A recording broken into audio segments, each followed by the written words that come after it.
Hi Ellie. Hello. Thank you for coming into Open today. You've been recording your beautiful song with us today, haven't you? Really good fun. Thank you. So we were hoping that you would answer a couple of questions for us and for Age UK about your experience of living with your grandma who has dementia. Yes. Ellie, is that right? Yes. So can you tell us the kind of things that you've done with your grandma to help her while she's been living with dementia? Well, really whatever's been necessary, to be honest. Whatever she's really needed. I mean, we're lucky now that we're able to have some carers to help with that. But before that, you know, whatever she needed, whether it was feeding, bathing, even helping in the bathroom. I know it sounds very grim, but there are things like that. You got to do it sometimes, you know. And so sometimes it's hard to do. But whatever she needed, you know, we would do. Yeah, fantastic. And can you just say you've touched on that it's hard sometimes to do those things for somebody you love. Can you tell us a bit more about the impact that that's had on your family and you?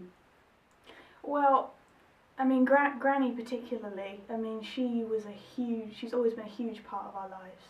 You know, she practically raised me and my brother with my parents, you know, it's like she's like a second mum to us. And so to actually to be doing things for her that she once did for us, sometimes it's quite hard. I mean, there's actually one incident I remember I was helping her in the bathroom and I was teaching her to wash her hands and I was doing it in a very particular way.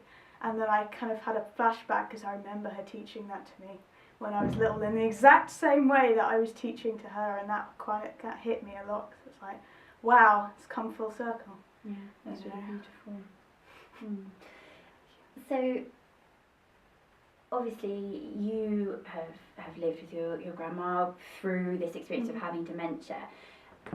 Can you remember any experiences where either your grandma directly or you or your family have had a negative experience due to a lack of understanding of people who maybe haven't been through it, people who don't understand what dementia is or what your grandma's needs might be? Well, I mean, I think there are a couple of things, to be honest. I mean, some of them are more to do with the physical upkeep, the physical, you know, like whenever she got an infection. When elderly people get an infection, especially elderly people with dementia, it can make them very confused, very disorientated.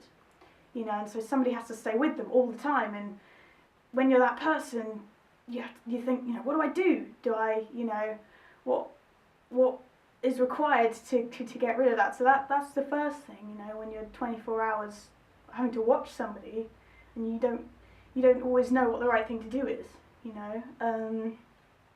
But also with the mental things. When somebody has dementia, I know with my granny when she had dementia, she often couldn't find her words. And so because she couldn't find her words or quite phrase what she wanted to say, it's easy to make the assumption that actually she doesn't know what she's trying to say when actually she does know what she's trying to say. And it's only because we know her that we know that she knows what she's trying to say, she just can't say it. And actually they just need to feel like they're being heard. Whether you can actually understand what they're saying or not, they just need prompt. You know, they just need to know that somebody understands them to a degree and will actually sit there and listen to them, even if they ramble on for hours on the one thing where you have to listen to the same thing 10 times. They need to, you know, converse with people and feel like you're hearing them. And it's easy to assume that they don't know what they're talking about anymore, when actually they do. They just can't say it. Yeah, absolutely. That feeling of being heard is very important universally, and that doesn't go away just because you've got dementia, does it? No, not at all. So, having said that about needing that degree of understanding, do you think that helping Norwich to become dementia friendly and helping individuals in Norwich to become dementia friendly, do you think that's important? Do you think that will help to increase that understanding? Yeah. Oh yeah, absolutely. I think it's really, really important that you talk to people about if they have a relative who has dementia, whether they've just found out or they're not quite sure how to deal with it. You know, it's very important that they can meet with other people who maybe are carers as well, because being a carer can be very, very difficult and also very lonely, you know. I mean, with us, we would kind of do it in shifts, so there was always somebody with her.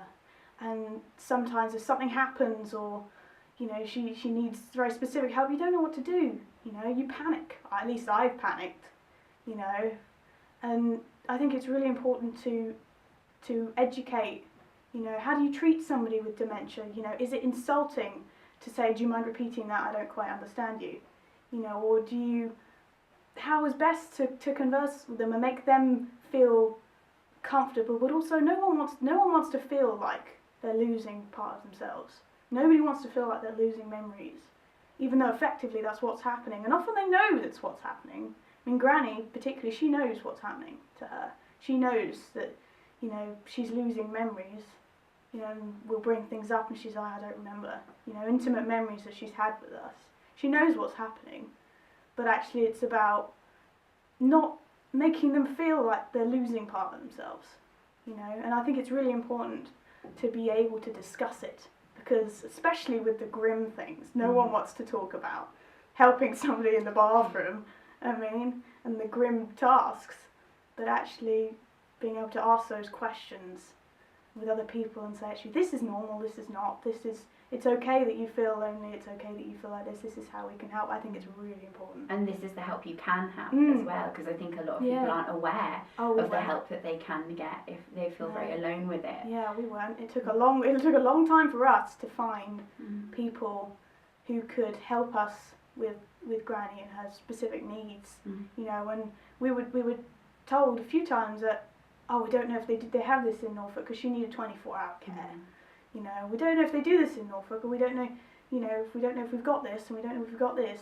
So it took us time to find people who could actually help. And so having a forum where there are people there who can say, I can help with this, or I can help with that, is life-saving really when you're in that situation. Fantastic. Well, hopefully awareness of dementia and dementia carers will increase and get even better, and I hope your music will be a part of that, about helping people understand the emotional side of it and the practical side as well. I'm really honoured to be able to do that. Thank you. And just one last thing was, I know you told us that you've got a bit of a tribute to your granny in your performing name. Is that right? Yes, that is correct.